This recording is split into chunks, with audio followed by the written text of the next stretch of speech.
नाजरीन आदाब। मैं नाइश हसन। पेश है आज की कुछ अहम खबरें। सबसे पहले हेडलाइंस। सरकारों की बुलडोजर कार्रवाई को सर्वोच्च न्यायालय ने बताया अवैधानिक कार्रवाई। कहा अगर दोषी हो तो भी नहीं ढहा सकते मकान। नहीं रुक रही महिलाओं के खिलाफ हिंसा। सरकार के सारे दावे हो रहे हैं बेअसर। जाति जनगणना पर आरएसएस ने दी अपनी सफाई। शिक्षक भर्ती के अभ्यर्थियों ने घेरा डिप्टी सीएम का आवास। राहुल गांधी ने भेजा रामचेत को जूता चप्पल बनाने का सामान। साइना नेहवाल ने लिया संन्यास। प्रवासी मजदूरों के लिए क्या किया बताए सरकार, सुप्रीम कोर्ट। अब हम खबरों को देंगे थोड़ी तफसील। सरकार की बुलडोजर कार्रवाई को सर्वोच्च न्यायालय ने अवैधानिक करार दिया है। कहा दोषी हो तो भी नहीं ढाया जा सकता है मकान। सुप्रीम कोर्ट ने सोमवार को कहा कि किसी भी शख्स का मकान सिर्फ इसलिए कैसे ढाया जा सकता है कि वो एक आरोपित है।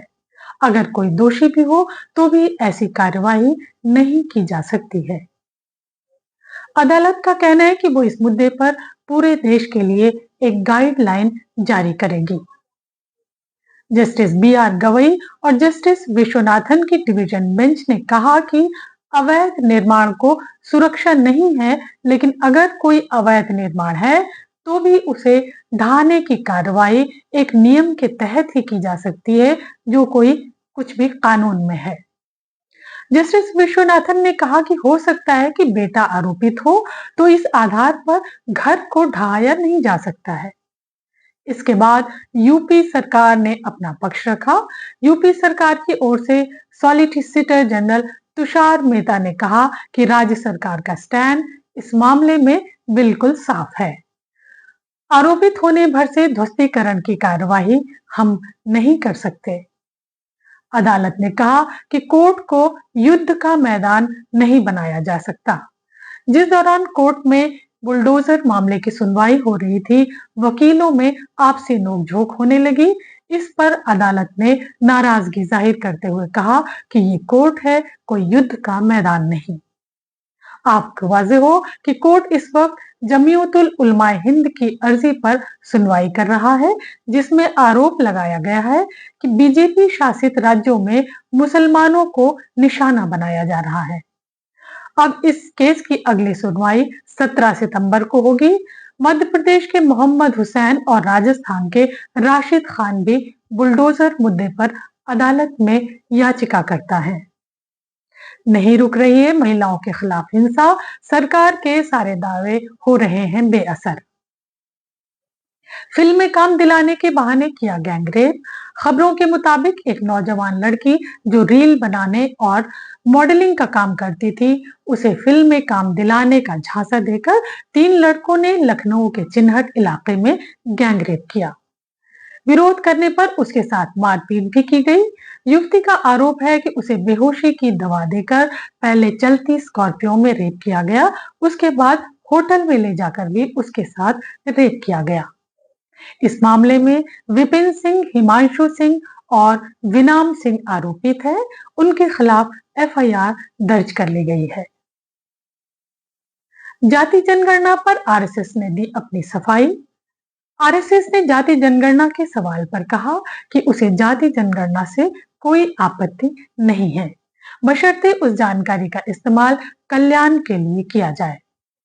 आरएसएस के अखिल भारतीय प्रचार प्रमुख सुनील अंबेकर ने कहा, जाति और जाति संबंध हिंदू समाज के लिए बहुत ही संवेदनशील मामला है। इसे बहुत गंभीरता से लिया जाना चाहिए, केवल चुनाव या राजनीति के लिए नहीं। शिक्षक भर्ती के अभ्यर्थियों ने घेरा डिप्टी सीएम का आवास। 69,000 शिक्षक भर्ती में रिजर्व कैटेगरी के अभ्यर्थियों ने सोमवार को उप मुख्यमंत्री केशव प्रसाद मौर्य का आवास घेरा। अभ्यर्थी हाईकोर्ट डबल बेंच के फैसले का पालन करने की मांग को लेकर धरना दे रहे थे।